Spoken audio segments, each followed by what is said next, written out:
पाये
पायपिटी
चला वळू गाई, चला वळू गाई, बैसू जेवू एके ठाई.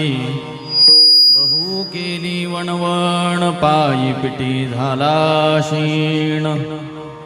खांदी भार पोटी भूक, खांदी भार पोटी भूक, काय खेळायाचे सुख. बहु केली वणवण, पायी पिटी झाला शीण.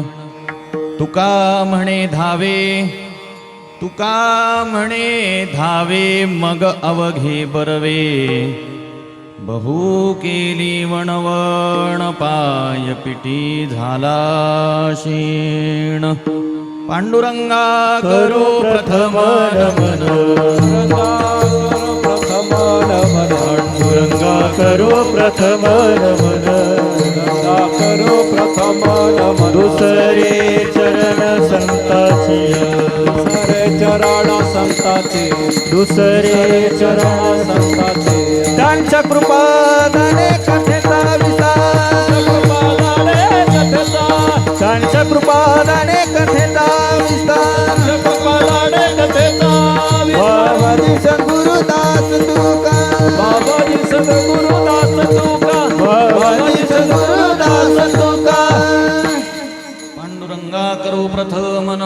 दुसरे चरण संतांची या त्यांच्या कृपादाने कथेचा विस्तारू बाबाजी सद्गुरु दास तुका. ओम नमो ज्ञानेश्वरा करुणाकरा दयाळा तुमचा अनुग्रह लाधलो पावन झालो चराचरी. मी कलाकुसरी काहीच नेणे बोलतो वचने अतिभाविका. एका जनार्दनी तुमचा दास त्याची आस पुरवावी तुमचा अनुग्रह लाधलो पावन झालो चराचरी. शरण शरण हनुमंत शरण शरण हनुमंत शरण शरण हनुमंत शरण शरण हनुमंत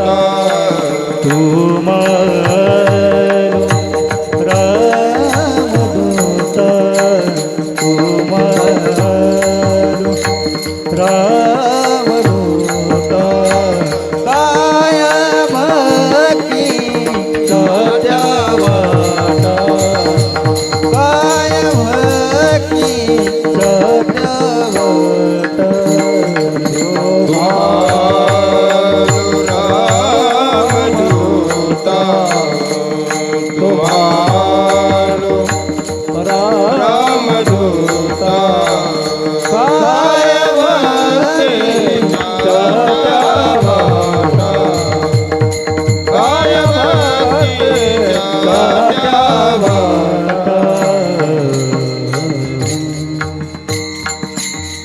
शरण शरण हनुमंता तुम्हा आलो रामदूता. काय भक्तीच्या त्या वाटा मज दावाव्या सुभटा.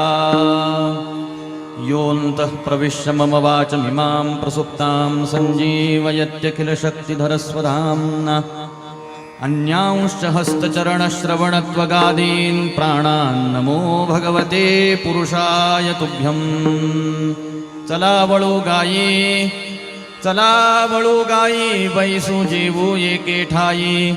बहु केली वणवण पाय पिठी झाला शीण. विठ्ठल विठ्ठल विठ्ठल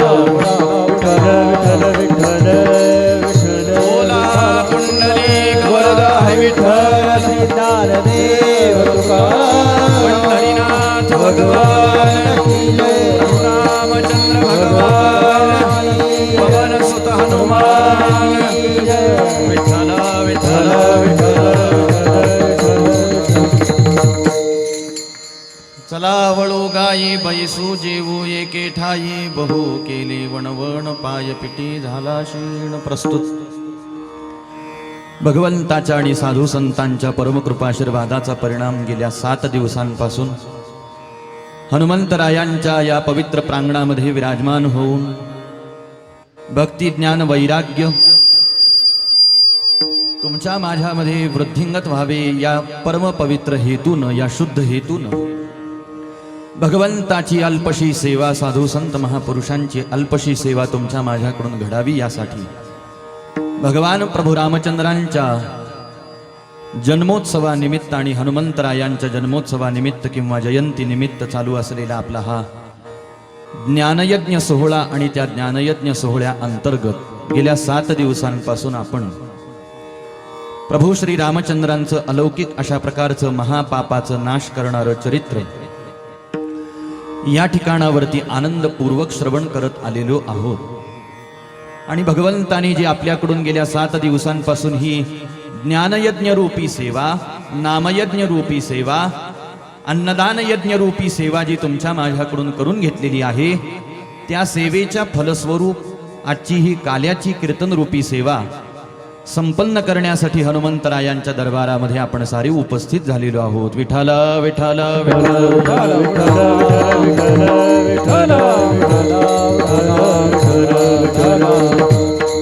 भगवंताची येन केन प्रकारे ज्या वेळेला भक्त भाविकांकडून सेवा घडत असते, उपासना घडत असते किंवा अनुष्ठान घडतं, त्यावेळेला त्या साधकांच्या कडून, त्या वैष्णवांकडून, त्या भक्त भाविकांकडून झालेल्या सेवेच्या फलस्वरूप भगवंतांनी साधू संतांनी तुमच्या माझ्यासाठी एक प्रसादाची व्यवस्था करून ठेवलेली आहे. आणि म्हणून साधू संतांच्या या महान परंपरेला अनुसरून सप्ताह ज्ञानयज्ञाची जी सांगता असते ती काल्याच्या कीर्तनाने त्या ठिकाणावरती केली जाते. जसं एखादा यज्ञाचं अनुष्ठान, यागाचं अनुष्ठान जर का आपल्याकडून घडलं तर त्या यज्ञाची सांगता ही पूर्णाहुतीनं होत असते. तशी सप्ताह ज्ञानयज्ञाची सांगता, नामयज्ञाची सांगता ही काल्याच्या कीर्तनाने होत असते. काल्याच्या कीर्तनाच्या माध्यमातून 7 दिवस किंवा जेवढे दिवसाचा संकल्प असेल तेवढा दिवस जी काही सेवा झालेली असते त्या झालेल्या सेवे प्रित्यर्थ भगवंत आणि साधू संतांकडून भक्त भाविकांना प्रसाद दान केला जातो. म्हणून काल्याची कीर्तन रूपी सेवा ही प्रसादाची सेवा या पद्धतीनेही मानली जाते. विठ्ठल विठ्ठल विठ्ठल. म्हणून काल्याचं कीर्तन हे एक प्रकारे प्रसादाचं कीर्तनही मानलं जातं. याला कारण आहे भक्त भाविकांवरती, वैष्णवांवरती, त्यांच्या सेवेवरती प्रसन्न होऊन भगवंतानी हा काल्याचा प्रसाद संतांना, भक्तांना, साधूंना, वैष्णवांना प्रदान केला. आणि त्याचंच एक प्रतीक म्हणून ही काल्याची कीर्तन रूपी सेवा सांगतेच्या निमित्तानं संपन्न केली जात असते. कधीही काल्याचं कीर्तन होऊ शकत नाही. काल्याचं कीर्तन ज्या वेळेला आपण सेवा करत असतो भगवंताची, नामयज्ञ करतो किंवा ज्ञानयज्ञ करतो, कोणत्या तरी प्रकारचं भगवंताच्या संबंधामध्ये आपण अनुष्ठान करतो, अशी येन केन प्रकारे सेवा झाल्यानंतर काल्याची कीर्तन रूपी सेवा ही संपन्न केली जात असते.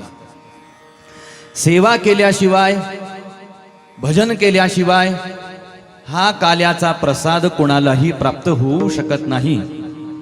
म्हणून काल्याचं कीर्तन हे सेवेच्या सगळ्यात शेवटी त्या ठिकाणावरती केलं जातं. म्हणून सांगतेच्या निमित्ताने किंवा सांगतेच्याच दिवशी काल्याचं कीर्तन हे का करावं किंवा का केलं जातं, त्याच्या पाठीमागं काही विशेष भावना आहे का, विशेष दर्शन आहे का, तर ते हे दर्शन त्याच्या पाठीमागचं आहे. करायला गेलं तर पहिल्या दिवशी ही काल्याचं कीर्तन करता येतं किंवा सांगता येतं असं आपण म्हणू, असं आपण मानू. तसं करता येत नसतं ते. पण करायला काही अडचण आहे का? करायचाच एखाद्याने हट्ट केला तर हट्टापायी आजकाल माणसं काहीही करतात महाराज. पण करणं कितपत योग्य आहे किंवा नाही हे पाहणं सगळ्यात जास्त महत्वाचं ठरतं. विठ्ठल विठ्ठल.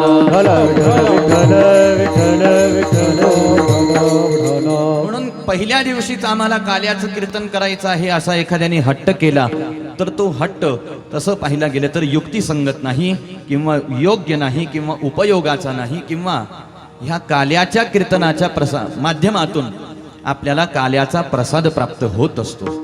हा प्रसाद कधी भेटतो? प्रसाद हा अनुष्ठानाच्या, सेवेच्या, पूजनाच्या सगळ्यात शेवटी त्या ठिकाणावरती आपल्या हातावरती येऊन पडत असतो. किंबहुना प्रसाद मिळावा, प्रसाद भेटावा म्हणूनच साधना केली जाते, म्हणूनच अनुष्ठान केलं जातं, म्हणूनच उपासना केली जाते. प्रसाद मिळावा म्हणूनच सेवा केली जाते आणि प्रसाद मिळावा म्हणूनच सप्ताह केला जातो. विठ्ठल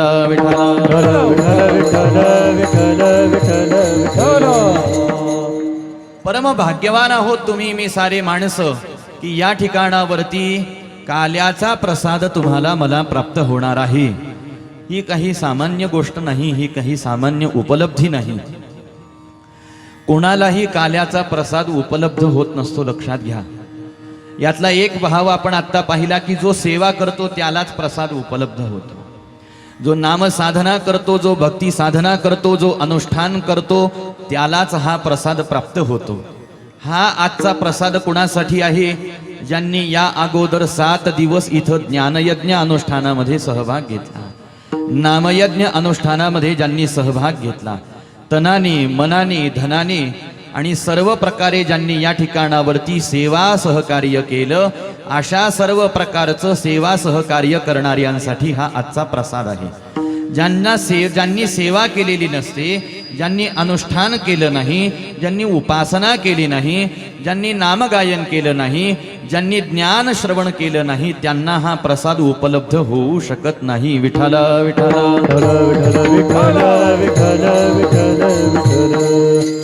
हे ठरवणारं, हे सांगणारे तुम्ही मी कोणी नाही महाराज, हे भगवंत ठरवतात. हे साधू संतांनी ठरवलेलं आहे. म्हणूनच नामयज्ञ ज्ञानयज्ञाच्या सगळ्यात शेवटी काल्याच्या कीर्तनाच्या माध्यमातून ह्या प्रसादाचं आदान प्रदान त्या ठिकाणावरती केलं जात असतं. हा एक भाव आहे. आणि दुसरा भाव अशा प्रकारचा आहे, मग कोणी म्हणेल ज्यांनी सेवा केली नाही, ज्यांनी अनुष्ठानामध्ये सहभाग घेतला नाही, त्याच्याही हातावरती सहज प्रसाद जाऊन पडू शकतो.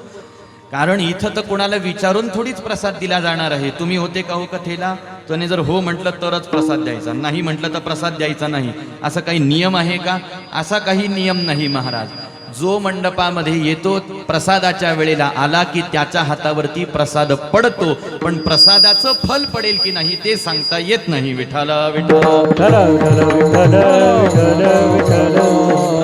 प्रसाद हातावरती पडणं आणि त्या प्रसादाचं यथायोग्य फल आपल्या पदरामध्ये पडणं, अशा प्रकारच्या दोन बाजू आहेत.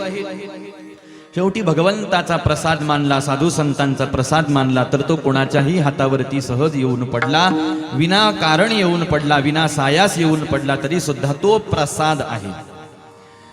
एखाद्याकडून या 7 दिवसांमध्ये सेवा झाली नाही, सत्संग त्यांनी प्राप्त पदरामध्ये पाडून घेतला नाही, त्यांनी कोणत्याही प्रकारचं सहकार्य केलं नाही, तरी त्याच्या हातावरती प्रसाद पडला, तरी त्याच्या उदरामध्ये प्रसाद गेला, तरी सुद्धा हा प्रसाद त्याच्या काहीच कामाचा नाही का? ह्या प्रसादातून त्याचं काहीच कल्याण होणार नाही का? तर 100% कल्याण होणार नाही असं अजिबात नाही. कारण हा देवाचा प्रसाद आहे. हा देवाचा प्रसाद आहे. हा साधू संत महापुरुषांचा, हा ज्ञानोबा तुकोबारायांचा प्रसाद आहे महाराज. हा प्रसाद नास्तिकाच्या हातावरती जरी जाऊन पडला, अश्रद्धा व्यक्तीच्या हातावरती, अविश्वासू व्यक्तीच्या हातावरती हा प्रसाद जाऊन पडला, अजाणतेपणामध्ये जरी तो त्यांनी सेवन केला, तरी सुद्धा त्याच्या मनबुद्धी चित्तावरती ह्या प्रसादाचा काही अंशामध्ये, काही प्रमाणामध्ये का होईना परिणाम झाल्याशिवाय राहत नसतो. आता प्रसादाचा फलरूपाने परिणाम आपल्या अंतःकरणावरती होण्याला एखादा अंतर्बाह्य पात्र नसला तरी सुद्धा हे प्रसादाचं सामर्थ्य आहे की तो साऱ्यांवरती त्याचा परिणाम हा केल्याशिवाय राहत नसतो. जरी एखाद्याकडून यावेळेला सेवा घडली नाही, प्रसाद उपलब्ध झाला, त्यांनी तो सेवन केला, होऊ शकतं त्या प्रसाद सेवनाचा परिणाम पुढच्या वेळेला भगवंताची सेवा करण्याची प्रेरणा, या सप्ताह सोहळ्यामध्ये सहकार्य करण्याची प्रेरणा आज सेवन केलेल्या या प्रसादाच्या बळावरच पुढे चालून त्यांना होईल. विठाला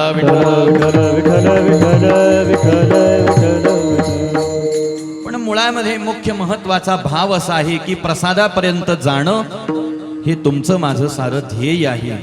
प्रसादापर्यंत सेवा गेली, निर्विघ्नपणाने जाणं, अनुष्ठान पूर्णत्वापर्यंत जाण्याचं हे दर्शन असतं. आपल्या सप्ताह ज्ञानयज्ञामध्ये काही विघ्न आलं नाही म्हणून तर आपण काल्याच्या या सेवेपर्यंत आलो नाहू. विघ्न आलं असतं काही तर आपण ह्या काल्याच्या सेवेपर्यंत आलो असतो का? तसं हा 7 दिवसांचा सोहळा करणं काय आणि जीवनभराची परमार्थ साधना करणं काय, या दोन्ही साधनेचं उद्दिष्ट एकच आहे. ही साधना कोणत्याही प्रकारचं विघ्न आपल्यावरती न येता निर्विघ्नपणाने ही साधना पूर्णत्वापर्यंत जाणं हे साधकासाठी नितांत आवश्यक आहे. विठाला साधक कशासाठी कष्ट घेतोय? परमार्थ करणारे, भजन करणारे माणसं कशासाठी भजन करण्याचे कष्ट या जगामध्ये घेत आहेत? तर या भजनाच्या माध्यमातून, या सेवेच्या माध्यमातून, या अनुष्ठानाच्या माध्यमातून, या परमार्थ रूप साधनेच्या माध्यमातून ते साध्यापर्यंत जाऊन पोहोचले पाहिजेत. हे आपल्या आजच्या परमार्थ साधनेचं ध्येय आहे, उद्दिष्ट आहे. आपण आज भजन करत आहोत ते विनाकारण करत नाही, ही गोष्ट लक्षात घेतली पाहिजे. आपण कीर्तन श्रवण करा, आपण कथा श्रवण करा, आपण नामसंकीर्तन करा, आपण कोणत्याही प्रकारचं साधन जरी आज केलं तर आपल्याला पैसा जास्त झाला म्हणून हा उपद्व्याप आपण करत नाही. लक्षात, कुठंतरी खर्च करायचा म्हणून सप्ताहात खर्च करावा म्हणून हे सप्ताहाचं आयोजन नाही. आपल्याकडे वेळ आहे, कुठं खर्च करावा हा प्रश्न पडला म्हणून कीर्तनाचं आयोजन केलं नाही. आमच्याकडे संध्याकाळ नंतर 7 ते 10 मोकळा वेळ असतो म्हणून कथा ठेवली, असं कथेच्या पाठीमागचा उद्देश नाही महाराज.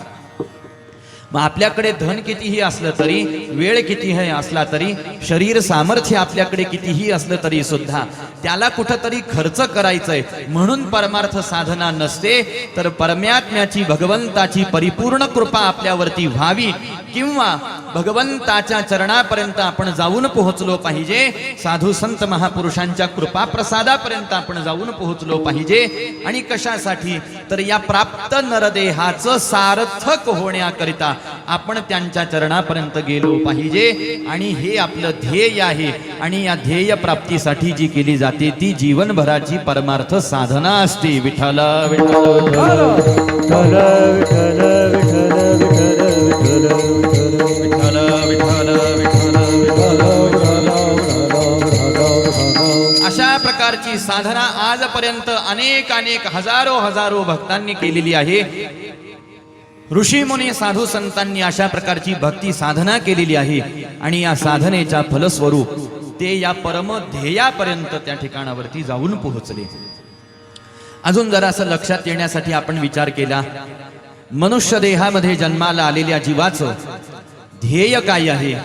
तर ते ध्येय परमात्मा स्वरूपाची प्राप्ती त्या ठिकाणावरती करून घेणं, हे तुमचं माझं काय आहे? ध्येय आहे. आता तुमचं माझं हे ध्येय आहे हे आपल्याला ठाऊक नसलं तरी साधू संतांनी तुम्हाला मला हे सांगून ठेवलेलं आहे की तुमचा जन्म नुसता खाण्या पिण्या झोपण्याकरता, विषय भोग भोगण्याकरता झालेला नाही. एक वेळ तुम्ही खाल्लं पिल्लं नाही, विषयाचा भोग घेतला नाही तरी चालेल, पण तुम्ही जन्माला येऊन एक केलं पाहिजे. काय? भजन केलं पाहिजे. का भजन केलं पाहिजे? कारण हा उत्तम अशा प्रकारचा देहच भगवंत देव दिला देह भजना गोमाता, देव दिला देह भजना गोमाता, तोया झाला फाटा बाधिकेचा, तोया झाला फाटा बाधिकेचा.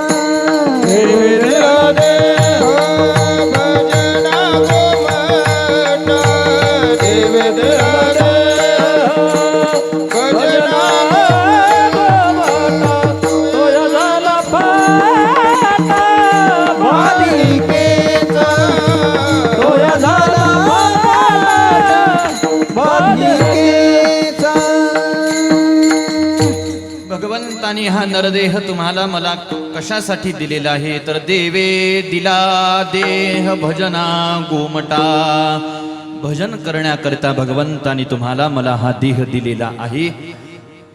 हे उत्तर ज्या वेळेला साधू संतांकडून तुम्हाला मला प्राप्त होतं, हे ऐकल्यानंतर प्रत्येकाने आपल्या स्वतःच्या जीवनाचं परीक्षण आणि निरीक्षण करायचं आहे.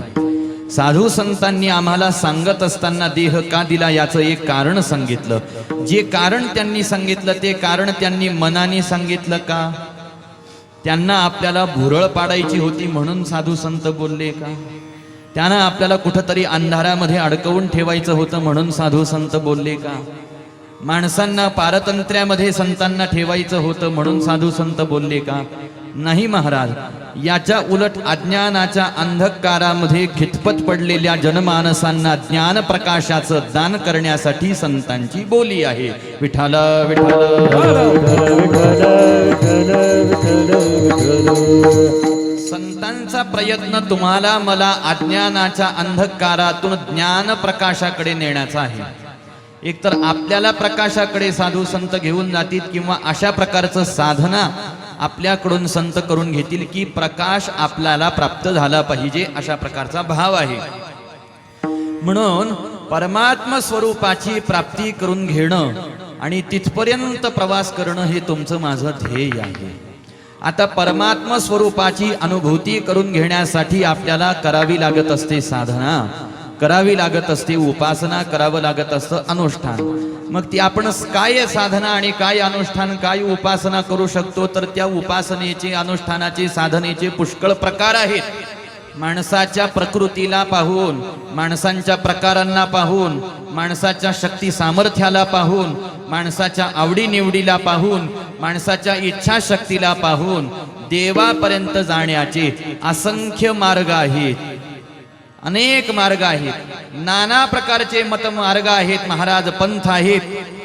आणि त्या प्रत्येक मार्गाने किंवा कोणत्याही मार्गाने जरी एखादा गेला, ज्याला ज्या मार्गाने जाणं शक्य झालं त्या मार्गाने, तेनेची पंथे चालू जाता, तेनेची पंथे चालू जाता, तेनेची पंथे चालू जाता, तेनेची पंथे चालू जाता, न पडे गुंत कोठे काही, न पडे गुंत कोठे काही, तेनेची पंथे चालू जाता, तेनेची पंथे चालू जाता, न पडे गुंता कोठे काही, न पडे गुंता कोठे काही, तेनेची पंथे चालू जाता, तेनेची पंथे चालू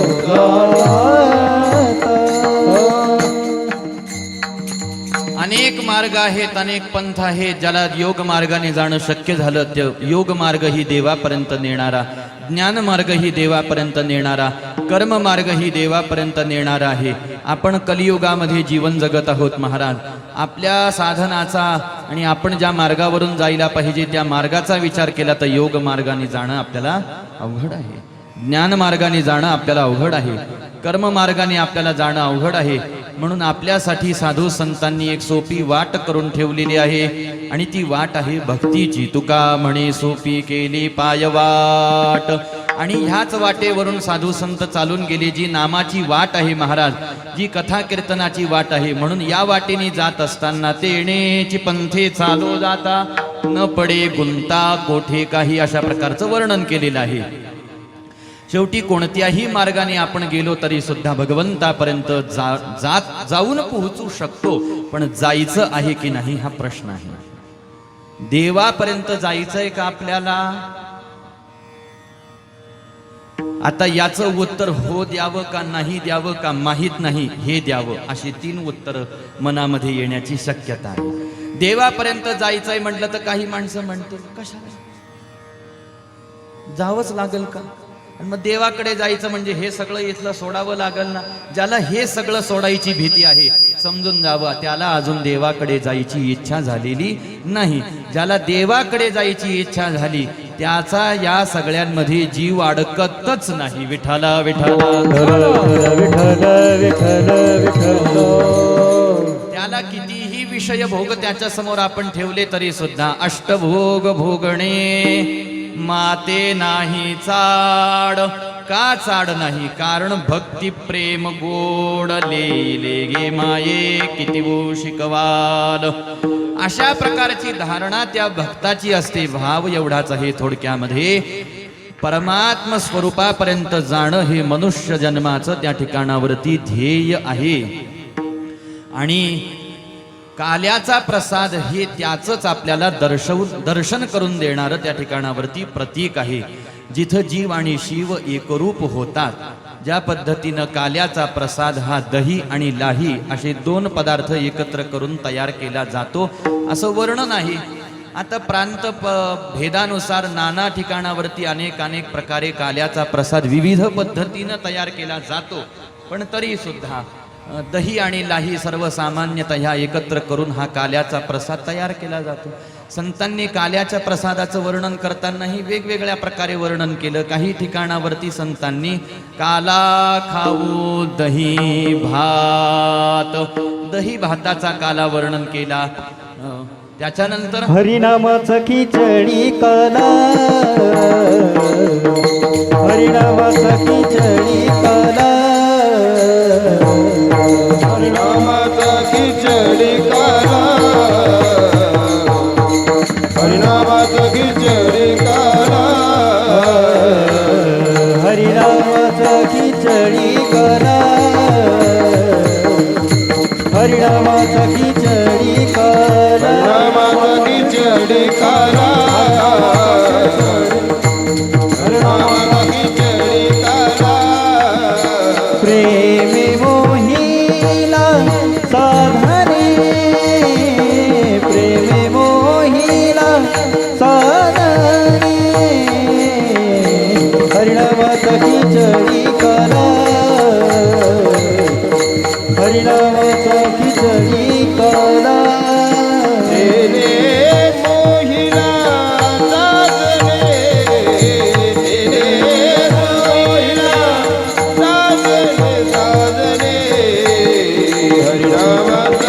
खिचडी काला हरिनामाचा खिचडी काला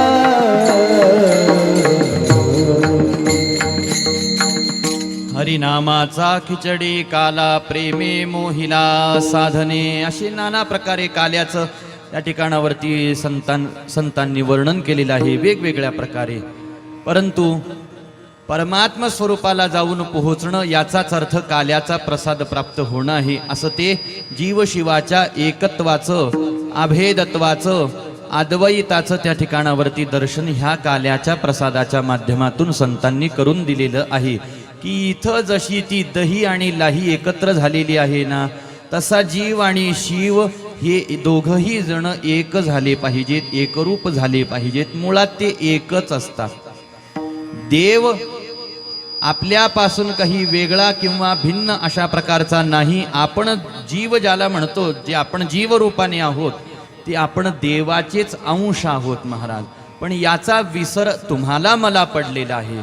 तो आपला विसर राहता कामा नये. आपल्याला आपल्या स्वस्वरूपाचं किंवा आत्मस्वरूपाचं ज्ञान होऊन आपण त्या परमात्म स्वरूपामध्ये एकरूप होणे याचंच दर्शन म्हणजे काला आहे. विठ्ठल विठ्ठल विठ्ठल विठ्ठल विठ्ठल विठ्ठल. परंतु या अनुभवापर्यंत सहजासहजी कुणीही जाऊ शकत नाही. जसे साधन मार्ग अनेक आहेत असं आपण ऐकलं, तसं त्या साधन मार्गावरून वाटचाल करून जाणं, साधना करणं हे सुद्धा दिसती तेवढी काही सोपी गोष्ट पाहायला गेलं तर नाही. उदाहरण सामान्य आपल्या सप्ताहाचं आहे महाराज. हे 8व्या दिवशीचं काल्याचं कीर्तन व्हावं याकरता 7 दिवस आपल्याला अनुष्ठान करावं लागलं की नाही. आता हे संकल्पित अनुष्ठान असल्यामुळे 8व्या दिवशी लगेच काल्याचं कीर्तन, लगेच काल्याचा प्रसाद. पण देवाच्या स्वरूपापर्यंत जाणं हे एवढं सहज नाही. त्याच्यासाठी आपल्याला प्रयत्नच करावे लागणार आहे. त्याच्यासाठी आपल्याला सारी प्रपंचाची जी धडपड आहे ती बाजूला सारून अगोदर परमार्थाची घाई करावी लागणार आहे. म्हणून करावी तातडी परमार्थाची घाई तुम्हाला मला जीवनामध्ये करायला सांगितली. बरं, परमार्थच करायचा, मग तो घाई करून का करायला सांगितला? घाई करायची याचा अर्थ भजन करायला घाई करायची नाही. पटपट पटपट भजन करायचं, मोकळं व्हायचं, गेले घरी.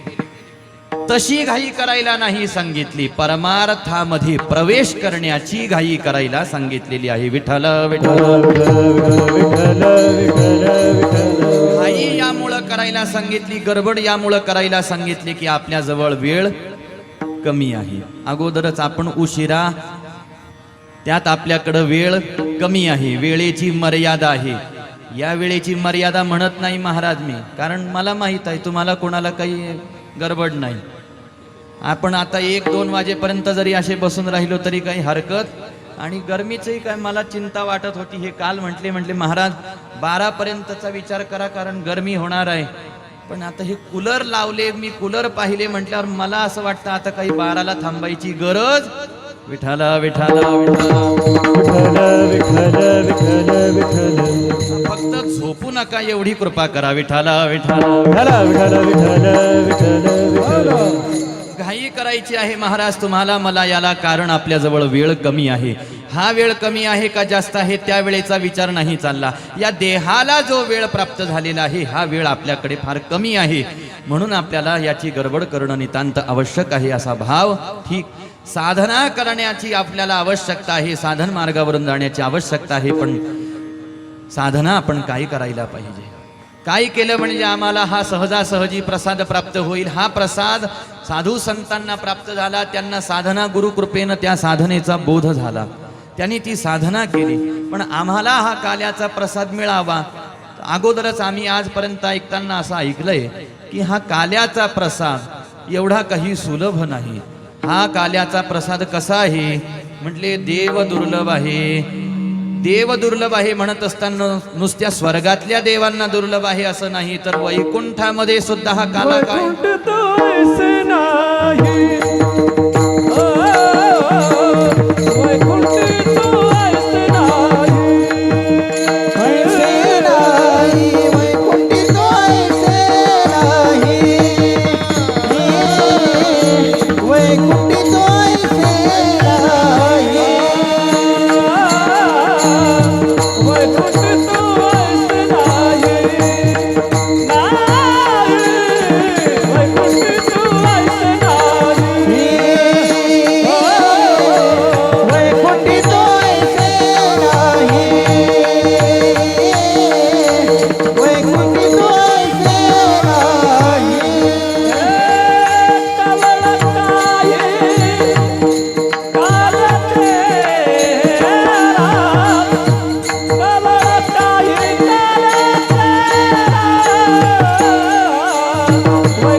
काल्याचा प्रसाद हा वैकुंठामध्ये सुद्धा अत्यंत दुर्लभ आहे.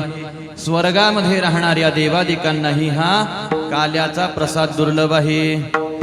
परंतु हा प्रसाद तुम्हाला मला तुमच्या माझ्यासारख्या भाविक भक्त वैष्णवांना प्राप्त होऊ शकतो.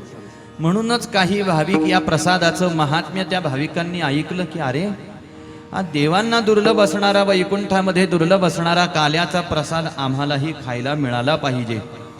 काल्याचा प्रसाद सेवन करण्याची इच्छा झाली आणि काही भक्त जगद्गुरु तुकोबारायांकडे जाऊन पोहोचलेले आहेत आणि महाराजांना प्रार्थना केली. म्हटले महाराज आम्हाला काल्याचा प्रसाद सेवन करायची इच्छा आहे.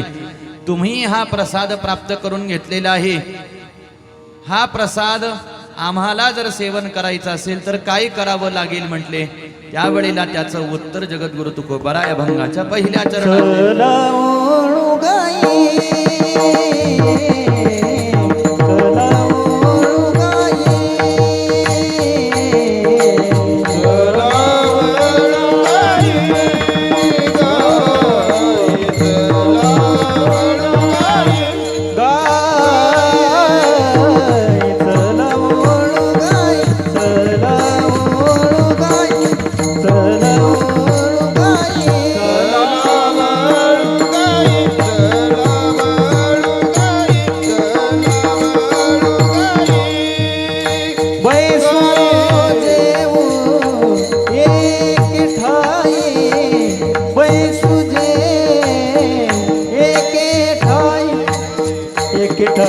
बहु केली वनवाना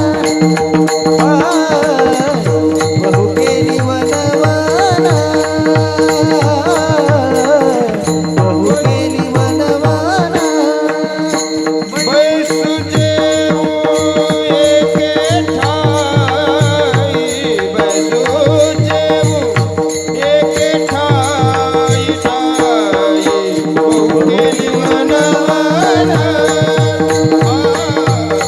बहु केली वनवाना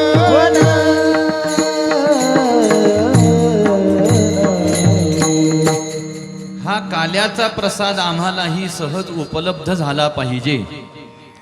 पण हा प्रसाद उपलब्ध व्हावा हे फल आम्हाला मिळावं याकरता आम्ही काय प्रयत्न केले पाहिजे आणि काय साधना केली पाहिजे हा प्रश्न आहे. परमार्थामध्ये साधना करणं फार महत्वाचं आहे. प्रयत्न करणं फार महत्वाचं आहे. इथं आयतं काही हातावरती आपल्याला लाभ प्राप्त होऊ शकत नाही महाराज. त्याच्यासाठी प्रयत्नांची पराकाष्ठा केली जात असते किंवा करावी लागत असते. विठ्ठल विठ्ठल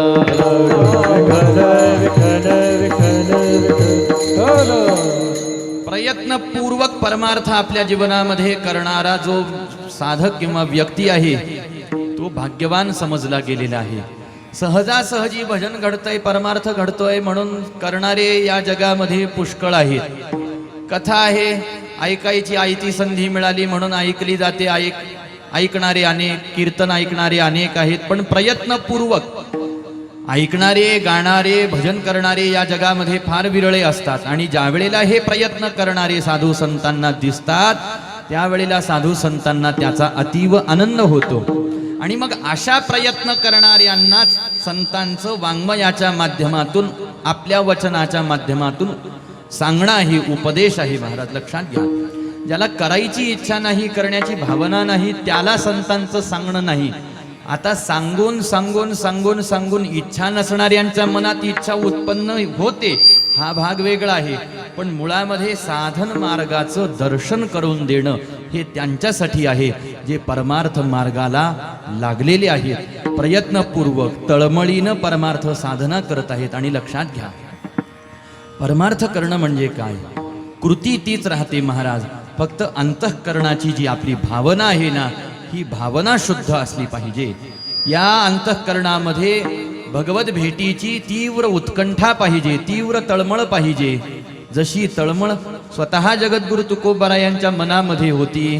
काय मी उद्धार पावेन, काय कृपा करील नारायण, ऐसे तुम्ही सांगा संत जन, करा समाधान चित्त माझे.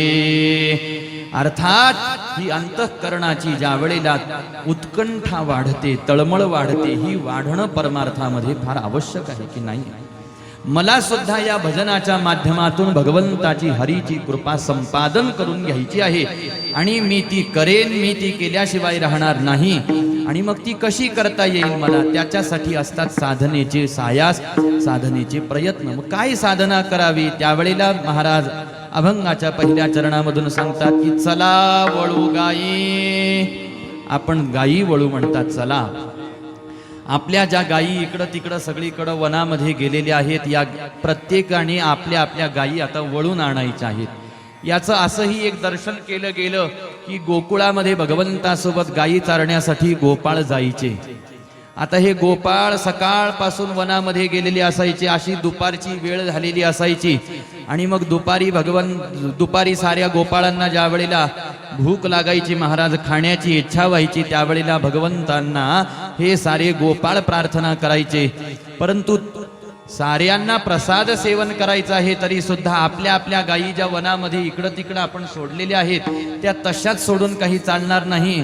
त्या सगळ्या गायींना एकत्र अगोदर आणावं लागणार आहे आणि मग त्या एकत्र आल्या, त्यांना संतुष्ट केलं की त्याच्यानंतर मग आपण निवांत बसून प्रसाद सेवन करायचा आहे.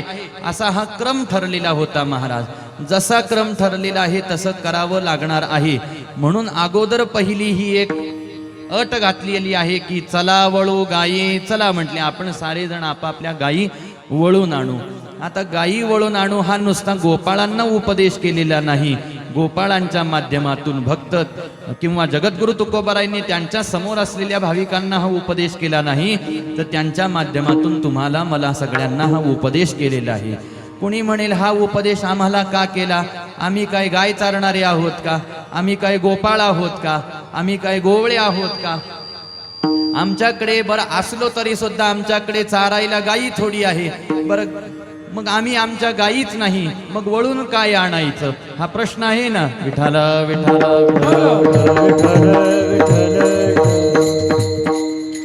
गायी वळून आणायचं याचा अर्थ त्या गायी वळून आणायच्या असं नाही.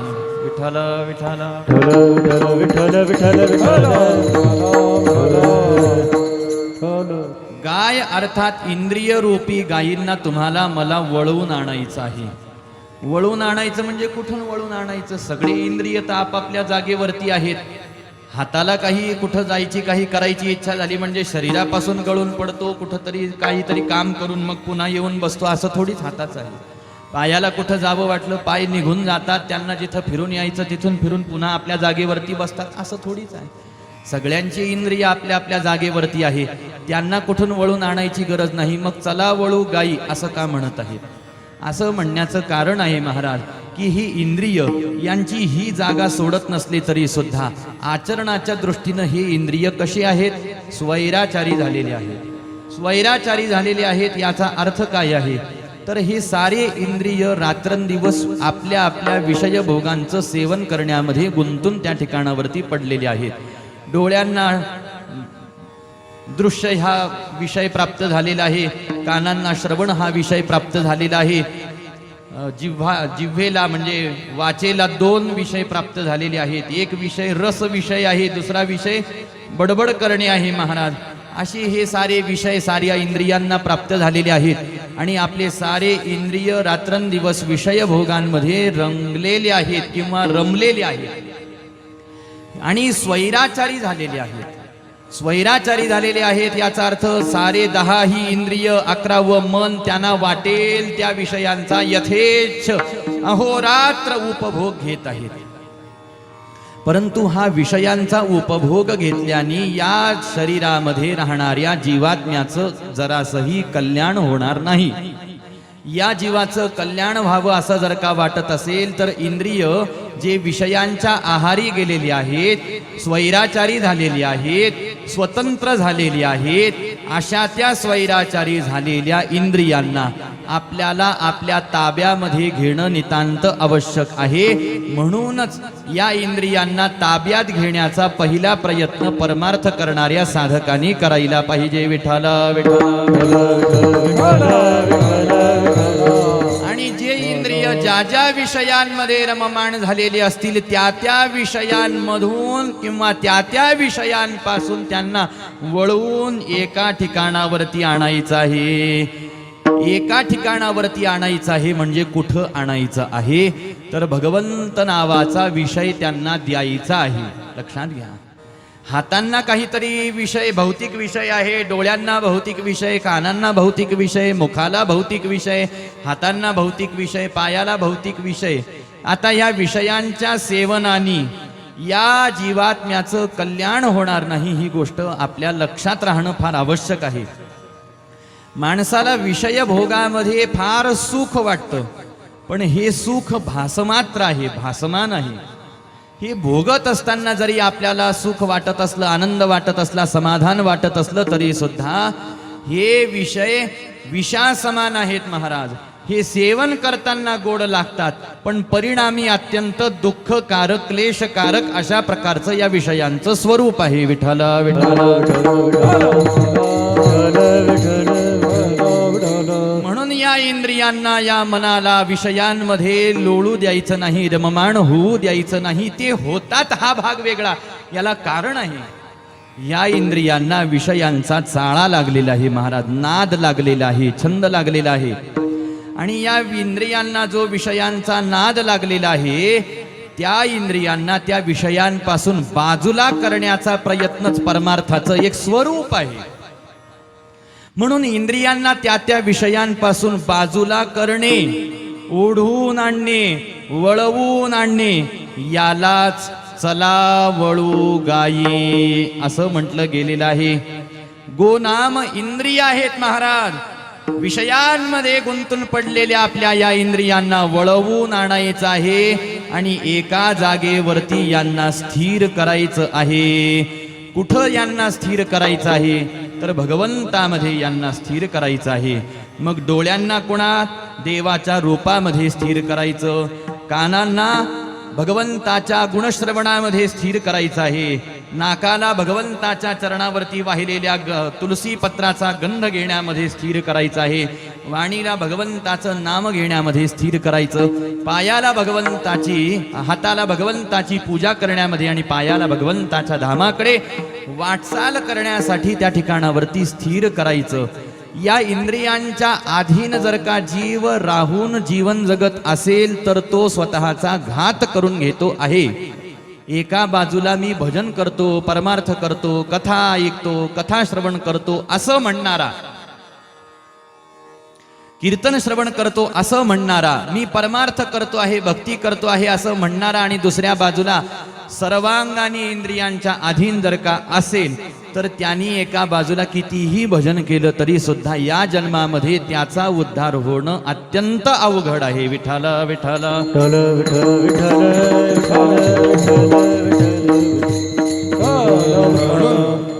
ज्ञानोबाराय असं म्हणतात की इंद्रिये जे जे म्हणती ते तेची जे पुरुष करती, ते तरलेची न तरती विषय सिंधू. म्हणून इंद्रियांना आपल्या स्वाधीन कसं करून घेता येईल हा पहिला प्रयत्न साधक भक्तांनी भाविकांनी करायचा आहे, तुम्ही मी करायचा आहे. आणि मग प्रयत्नपूर्वक या इंद्रियांना विषयांपासून बाजूला करायचं. पण सहजासहजी हे इंद्रिय आपल्या ताब्यामध्ये येऊ शकत नाहीत. म्हणून यांना देव नावाचा विषय त्या ठिकाणावरती द्यायचा आहे आणि देवाच्या रूपामध्ये, स्वरूपामध्ये त्यांना एकत्र आणण्याचा किंवा त्या जागेवरती एकत्र करण्याचा प्रयत्न त्यांना करायचा. सुरुवातीला ते इंद्रिय आपला ऐकणार नाहीत. मग अशा वेळेला त्या इंद्रियांना आपल्याला उपदेश करायला सांगितलेला आहे. इंद्रिय कोणाचंच ऐकत नाही महाराज. भल्या भल्यांचे इंद्रिय त्यांचं ऐकत, तर तुमचं माझं काय ऐकणार आहेत इंद्रिय. पण तरी सुद्धा या इंद्रियांना उपदेश करायला सांगितला. घेई घेई माझे वाचे, गोड नाम विठोबाचे, डोळे तुम्ही घ्या रे सुख पहा विठोबाचे मुख. तुम्ही ऐका रे कान माझ्या विठोबाचे गुण, डोळे तुम्ही घ्या रे सुख पहा विठोबाचे मुख. मना तेथे धाव घेई राहे विठोबाचे पायी.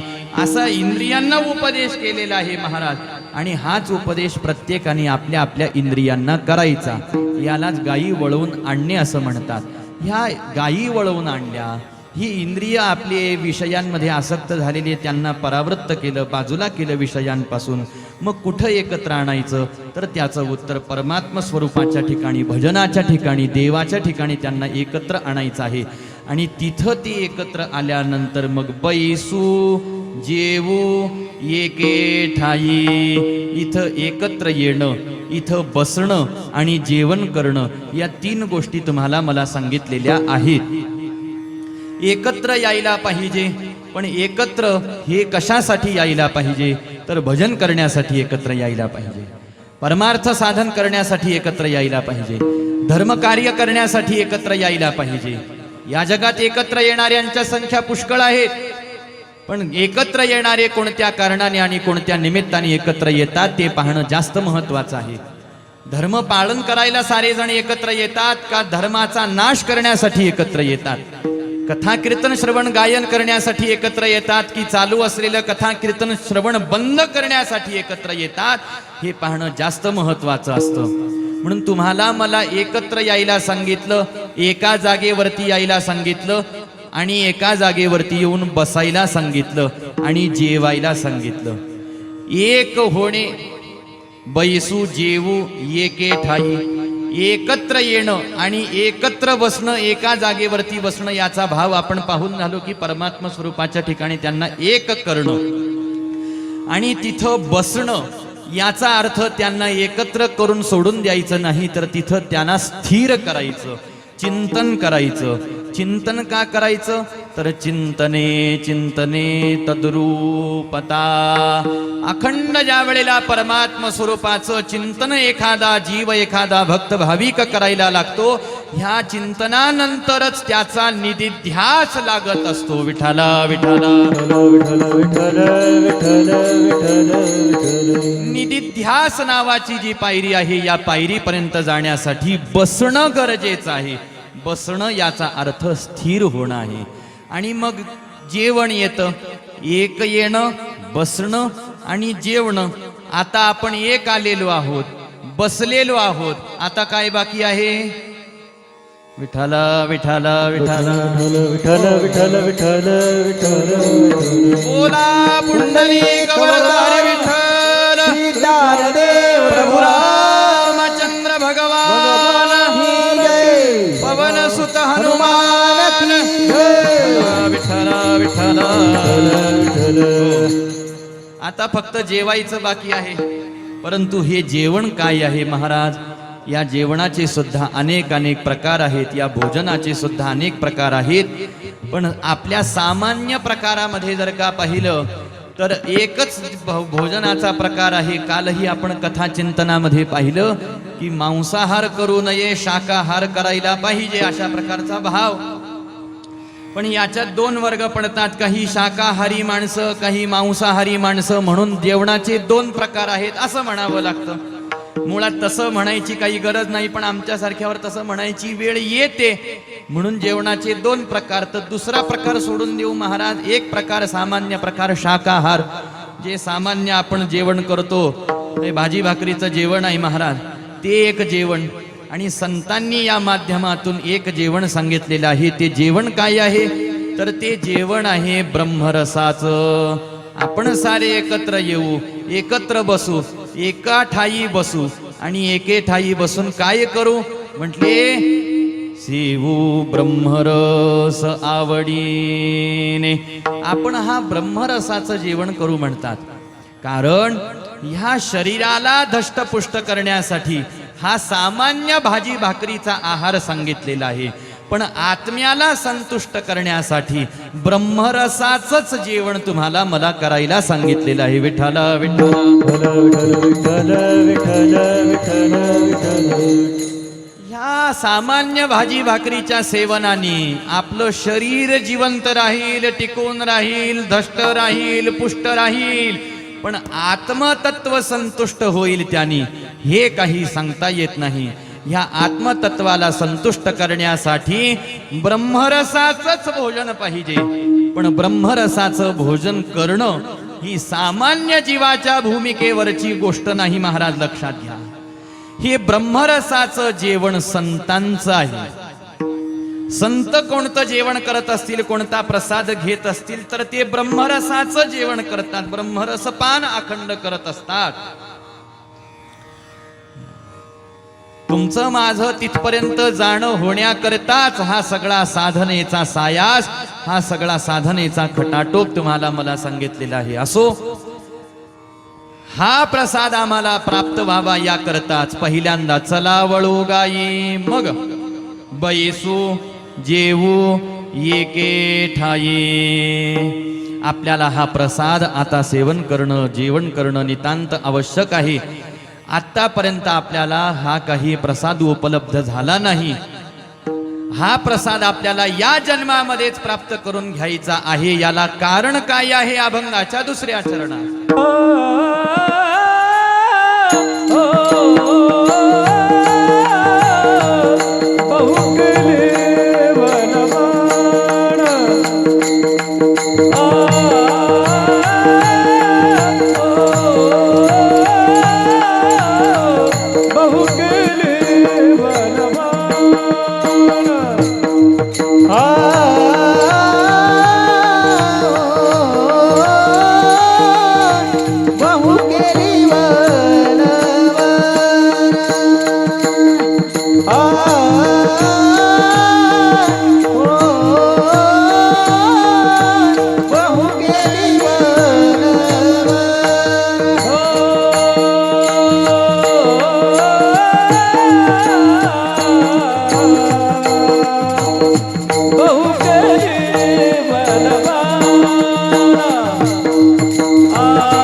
आतापर्यंत तुम्ही आम्ही बहु केली वणवण, पायपिटी झाला शीण. याचा भाव असा आहे महाराज, ह्या इंद्रियांना आपल्या ताब्यामध्ये यामुळं घ्यायचं आहे आपल्याला, की या इंद्रियांच्या अधीन झाल्याचा परिणाम आजपर्यंत आपल्याला पुन्हा पुन्हा पुन्हा पुन्हा या जन्म मृत्यूच्या चक्रामध्ये यावं लागलं. बरं, नुसतं जन्म मृत्यूच्या चक्रामध्ये यावं लागलं असं नाही ना, तर याचा अर्थ असा आहे की माणसाच्याच योनीमध्ये जन्माला यावं लागलं असं नाही ना हो. आपल्याला काय माहित आपण अगोदर कोणकोणत्या योनीमध्ये जन्माला आलो, आणि नको नको त्या प्रकारच्या निकृष्ट योन्यांमध्ये फिरता फिरता फिरता फिरता या योनीतून त्या योनीमध्ये, त्या योनीतून त्या योनीमध्ये, त्या योनीतून त्या योनीमध्ये या इंद्रियांनी आपल्याला पुष्कळ फिरवलं. आता आपण नरदेहामध्ये आलो हे भाग्य समजा. अजूनही आपण इंद्रियांना ताब्यामध्ये घेतलं नाही तर अशीच वनवन आपल्याला इथून पुढेही करावी लागेल. आणि किती करावी लागेल त्याचा काही नियम नाही. वणवण केली याचा अर्थ या वनातून त्या वनात, त्या वनातून त्या वनात फिरलो. या इंद्रिय रूपी गायींच्या पाठीमागं पळावं लागलं. आणि पळल्याचा परिणाम, चालल्याचा परिणाम, या वनातून त्या वनामध्ये गेल्याचा परिणाम, पाय पिटी झाला शीण. काय झालं म्हटले? हाती काय आलं? काहीच नाही आलं, नुसती पायपिटी झाली म्हटले आमची. नुसती पायपिटी झाली, जाण्या येण्याचे कष्ट झाले, येरझाऱ्या झाल्या, वाऱ्या झाल्या, पदरात काहीच पडलं नाही. विठ्ठल विठ्ठल. ज्या अपेक्षेने, ज्या लाभासाठी, ज्या तृप्तीसाठी, ज्या संतोषासाठी, ज्या समाधानासाठी, ज्या पूर्णत्वासाठी आम्ही या इंद्रियांच्या अधीन होऊन इंद्रिय रूपी गायींच्या पाठीमागे या वनातून त्या वनात भटकत राहिलो, त्या इंद्रिय रूपी गायींच्या पाठीमागं पळून त्या इंद्रियांनी आजपर्यंत आम्हाला संतोष तर दिलाच नाही, उलट पायपिटी झाली आमची. नुसतेच येण्या जाण्याचे कष्ट झाले.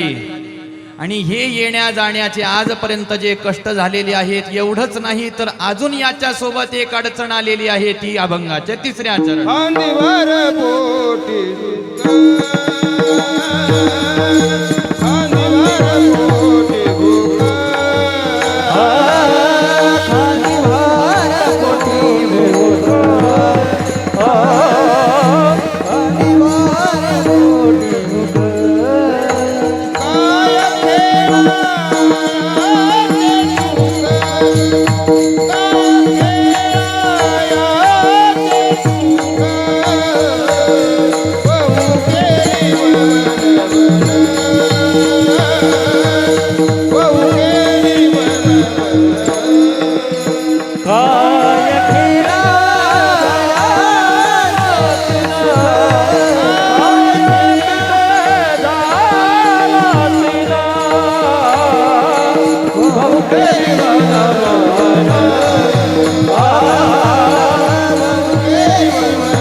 आम्हाला असं वाटलं या इंद्रियांच्या माध्यमातून आम्हाला सुख प्राप्त होईल, संतोष प्राप्त होईल, समाधान प्राप्त होईल.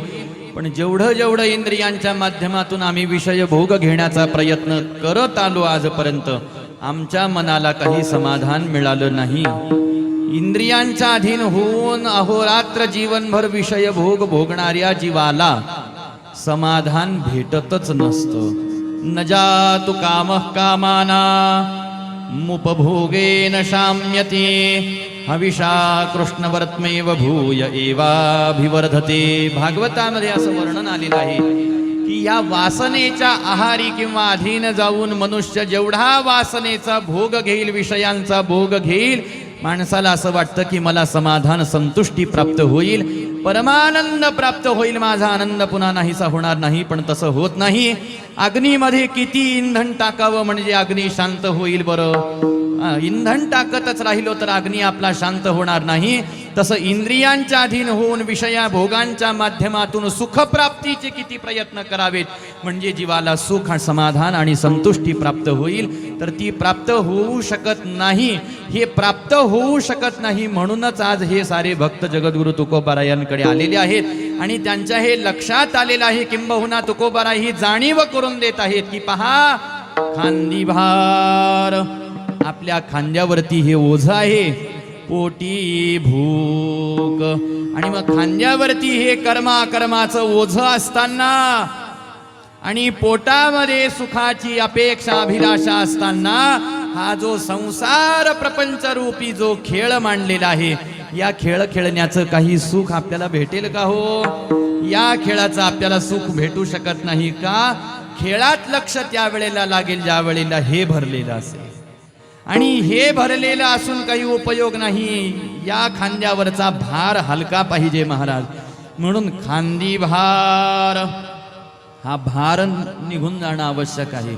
पोटामध्ये लागलेली जी भूक आहे, ही भूक भागणं महत्वाचं आहे. आणि ही भूक भागत नाही तोवर काय खेळा याचे सुख. आपल्याला कोणत्याही प्रकारे खेळ खेळण्यातून सुख प्राप्त होऊ शकत नाही. म्हणून हा खेळ खेळणं अगोदर काही वेळासाठी आपण या ठिकाणावरती थांबवू म्हणतात. आणि अशा प्रकारे या साधन मार्गाचा अवलंब करून खऱ्या अर्थाने आपल्याला जिथं सुख मिळेल त्या ठिकाणावरतून सुख प्राप्त करून घेण्याचा प्रयत्न करू. अशा पद्धतीनं आपल्याला इंद्रिय रूपी गायी वळून आणायच्या, त्यांना एके ठाई करायचं, एका जागेवरती बसवायचं, त्यांना जेवण द्यायचं आहे. कारण काय? कारण आजपर्यंत बहु केली वणवण, पायपिटी झाला शेण. अजून खांदी भार पोटी भूक काय खेळायचे सुख, अशी ती परंपरा आहे त्याची सगळी. म्हणून आता या सगळ्यांमधून मुक्त होऊन आपल्याला आनंदाचं जेवण करायचं आहे, प्रसाद घ्यायचा आहे. पण हे सगळे प्रयत्न जे तुम्ही आम्हाला काल्याच्या प्रसादाच्या प्राप्तीसाठी सांगितले, हे प्रयत्न आम्ही कधी करायचे आहेत? त्यावेळेला त्याचं उत्तर तुकोबरा या अभंगाच्या तुका मने चौथ्या धावे, तुका मने धावे, तुका मने धावे, तुका मने धावे. कमळ भावे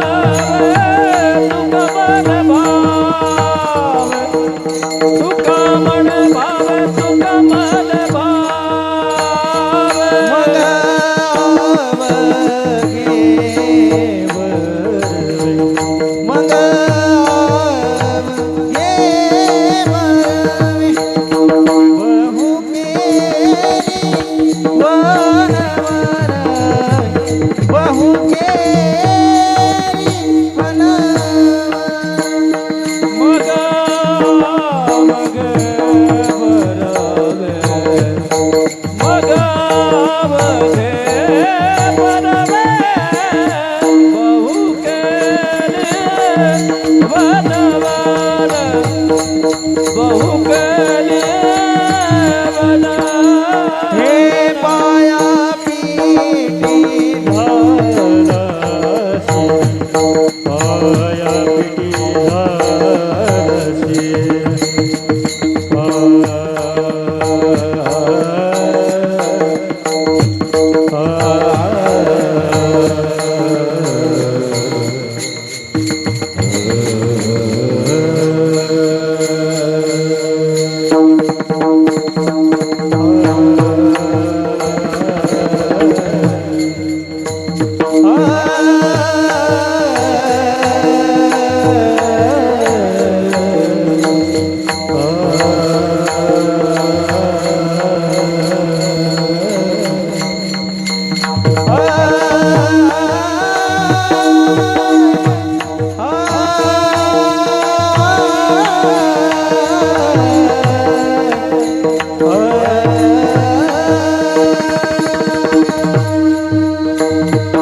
पाया पिटी धारसी.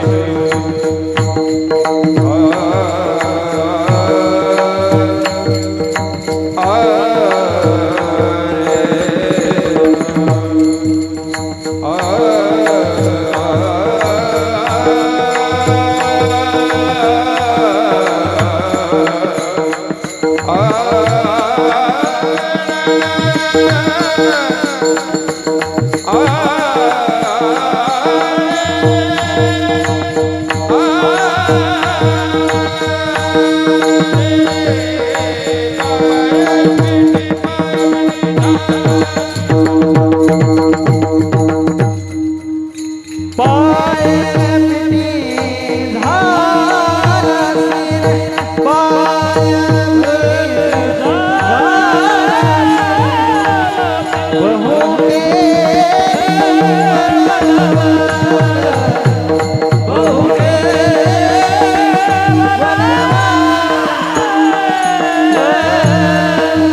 कधी करायचे आहेत म्हटले हे सारे प्रयत्न महाराज.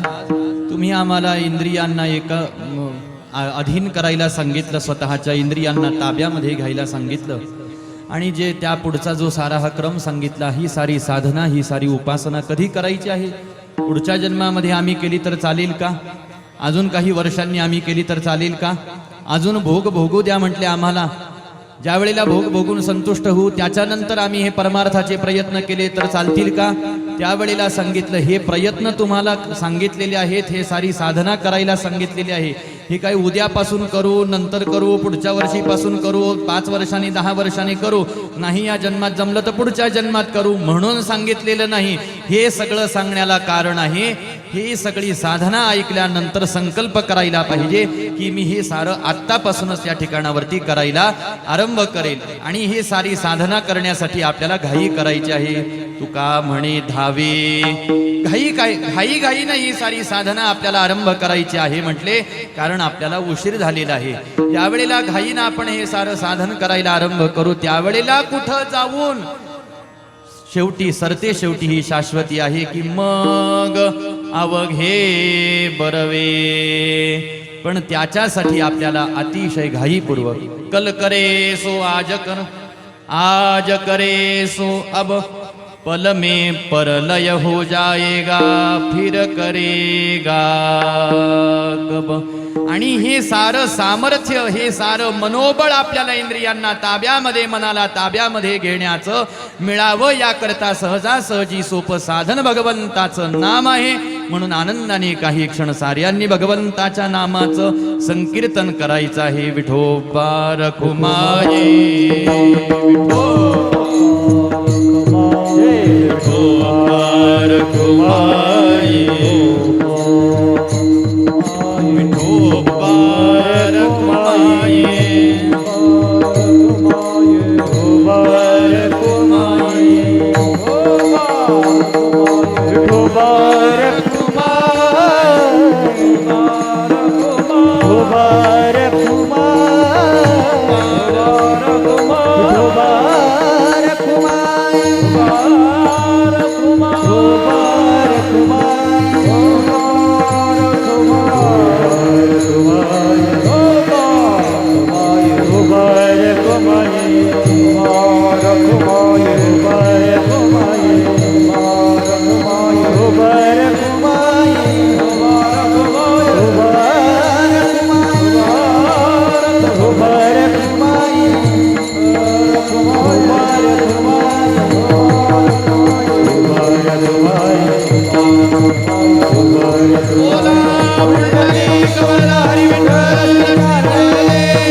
चलावळू गायी बैसू जेवू एके ठाई. बहु केली वणवण पाय पिटी झाला शेण, खांदी भार पोटी भूक काय खेळायाचे सुख.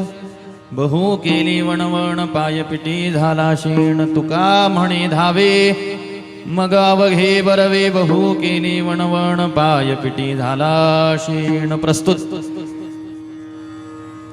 आज काल्याची ही कीर्तन रूपी सेवा असल्या कारणाने